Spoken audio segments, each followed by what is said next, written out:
Because there's this narrative out there, Patrick, as you know, through the bought-off lamestream fake media. Oh, all this stuff about vote switching and their problems with it, that's all conspiracy theory. Take it, Pat. You're the expert. Okay, look, I built a $2 billion e-commerce company from scratch. I was the National Entrepreneur of the Year. I know something about technology. Listen to me, or you can listen to some, government official with a title, or some reporter who needs help, tying his shoes in the morning. This stuff is, from a security point of view, this election machinery, especially Dominion's, is a joke. On a scale of 1 to 10, I asked some hackers, how would you rate it in terms of difficulty to hack? And their answer was 2, maybe 1. It is easier to hack than Dominion, than PayPal or Venmo by a country mile. This election was in fact rigged. It was not rigged in ways that the public or the journalists are familiar with or understand. It was rigged in a way that you couldn't have done before everything got so electronic. And the rigging was not, and don't puke over your shoes. And by the way, I'm a libertarian. I'm not a Republican, a small L libertarian. You can see my Bitcoin's not bombs on my shirt. I did not vote for Donald Trump the first time nor the second time. I've never voted for Republican or Democrat. I'm in this because this is about the Constitution. If this is allowed to stand, it's over for our country.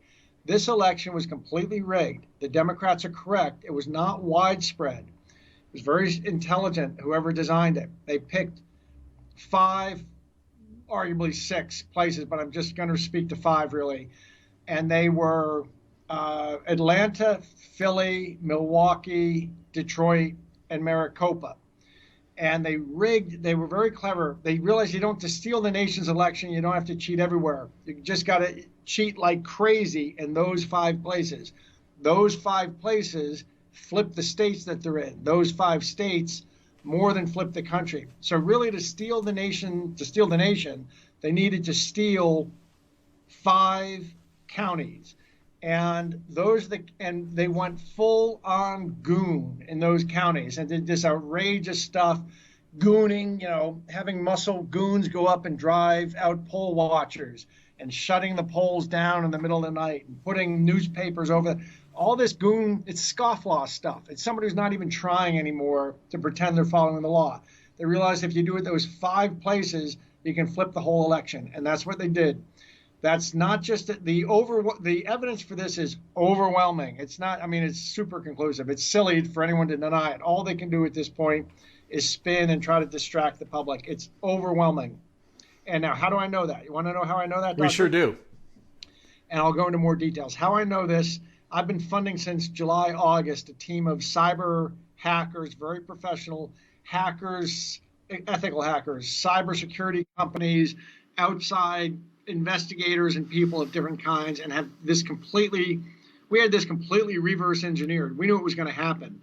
And a question that will have to be addressed someday is why did the DHS, and in particular CISA, C-I-E-S, we have connections into them, had briefings arranged. CISA refused to show up for the briefings. Interesting. Now, going forward, yeah, real interesting. And in fact, the CISA director, Krebs, has since been fired this past week. Yeah, but he got fired after he came out a week before saying this is the most, secure election history. Just so you know, that man's a lawyer. He's a lawyer from Microsoft. Right. That man knows about as much about computer security as I know about your profession, Doctor.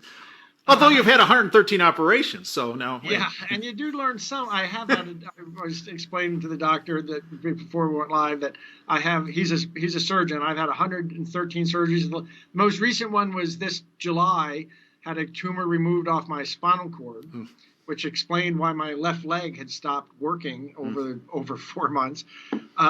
So anyway, he has no business saying that. It absolutely was rigged. I'm going to give 3 buckets. Let's hear it. Things to understand. Is this cool? Perfect. Bucket number 1 is the functionality built into these systems, especially Dominion. And by now everyone knows this story that it was Hugo Chavez who wanted some election software built so that he could goon.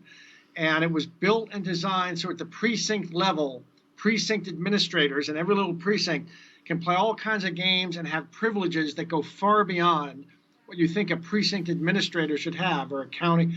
And by that, I mean, I can understand the administrators got to be able to set up a new account and passwords, but the administrators in these systems have the ability to move votes, drag and drop 1,000 votes at a time or more to anyone they want. There's all kinds of flaws like that.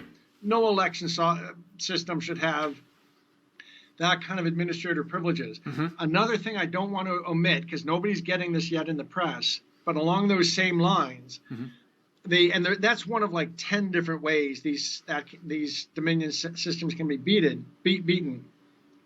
But importantly, and you got to look this up, there's a type of malware called Q-Snatch, and it steals your credentials. It snatches your credentials. Q-Snatch is all over Dominion servers. There's an article online from a couple of weeks ago estimating 75,000 servers are infected with Q-Snatch. What that means is every time an administrator logs on, or any poll worker, the credentials are getting snatched and sent out on the dark web. Some miscreant can buy them, or some guy sitting in Xi'an, China can buy them.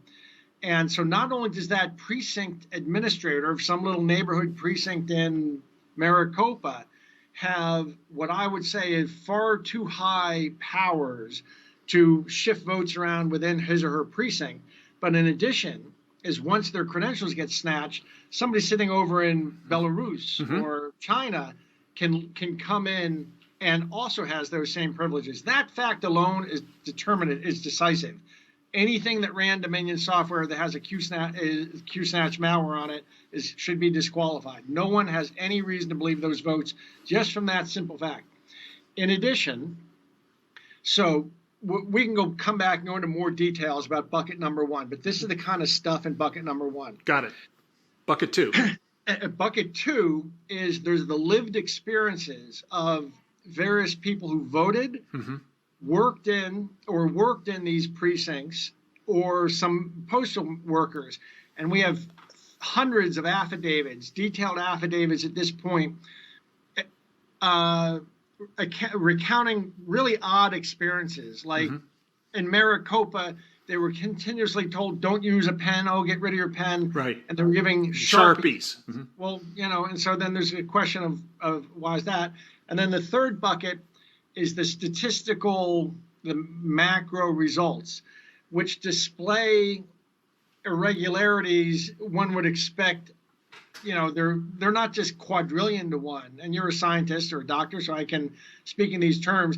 The chances of, even if you picked an area that was 96% Biden, the chances that you would have, if you picked 100 people, you would have 100 votes for Biden, or 1.6%. If you picked 1,000 people, the chance that all 1,000 people would vote Biden it's 1.8 times 10 to the minus 18th. So it's something in the quadrillions, or I think 100 quadrillion to one that could ever happen. You'd have 1,000 in a row.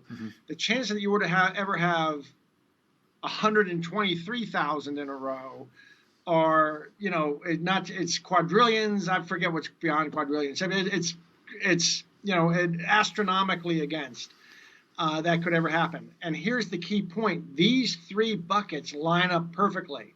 So let me walk through one example, and you'll see how in Maricopa County, the day of the election, up until the election, everyone was told to use ballpoint pens. At the day of the election, the workers were told to get all the ballpoint pens out of the place, and crates of Sharpies were brought in.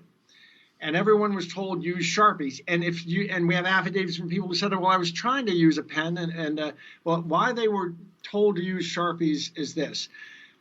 Going back to bucket number one, this Dominion software was built as follows. If someone comes up and enters a ballot and the machine finds it difficult to read, it gives you a warning sign. You have the option to hit the green button. The green button says, well, if you can't read it, it'll go into the pile to be adjudicated. And you just think that at the end of the day, a bunch of judges are going to go through, look at it, like the old hanging Chad stuff, and decide which one. And that's what you think. Instead, what really happens is if you hit that green button, all your vote goes to a pile of voting waiting to be adjudicated, but it really just creates like a pool of votes that the precinct administrator or administrators can come by and drag and drop to whatever candidate they want to drop them. So that's so it has that functionality. And lest anyone deny that, open the instruction manual, download and open the instruction manual. It's right there. So you've got that functionality.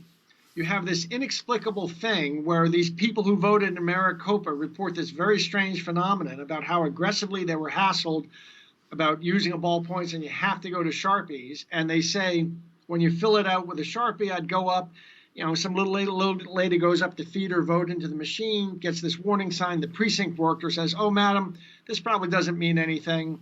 But just hit the green button. It will go into a pile and someone will look at it later and decide. She doesn't know. She hits the green button. That thing happened.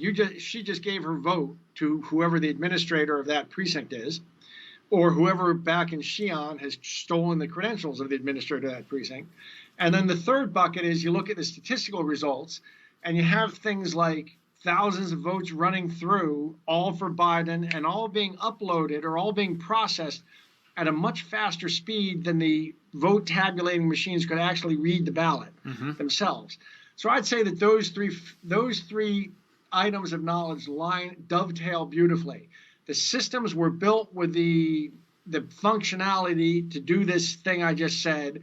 The people who went in and voted and experienced it, and some of the poll workers have given affidavits that confirm it, that they were told, get pens out of everyone's hand, you get them to use Sharpies. So those two things dovetail together. And then third, the results that came out of Maricopa in ways display these statistical oddities that are quadrillions to one against. So all of those things marry up to make me go out on a limb and say this Dominion software was built so the election officials could use it to cheat. The experience of the workers coincides with, if it was being used to cheat, what would the people who go in and vote and work in the precincts experience? It's exactly what they describe in the affidavits. And the election results come out with quadrillion to one oddities within them that you can't really explain. And all three of those things just dovetail. It's immediately obvious that this happened. And that same story is tellable in each of those 5 places, and really also in Clark County, Nevada. Well, I'm based in the People's Republic of Ann Arbor. We're in Wayne County, outside of Wayne County here. Just 30 miles down the road is Detroit and Wayne County, which is one of the centers that you spoke about. And you're right, Patrick. People around our country right now in the bought-off lamestream fake media want everybody to concentrate on the dead people vote, on the ballot stuffing vote. Okay, that's part of it, Pat. But where the real money is, Pat, is on this electronic side, and they want to say that Pat, this is what they're pushing. There's no evidence. There's no truth to it. It's conspiracy theory that these people that are talking about this are whack jobs. Pat, that's what. What? They're still on that, Pat. They're drilling that. They're drilling that hard today and the other day. I mean, they're not stopping. And I can only assume that we're over the target when we talk about this. Oh, well, you're right. Well said. Yeah, it's silly to even be saying that. I don't even want to waste my time with any journalist who has that point. It's just silly.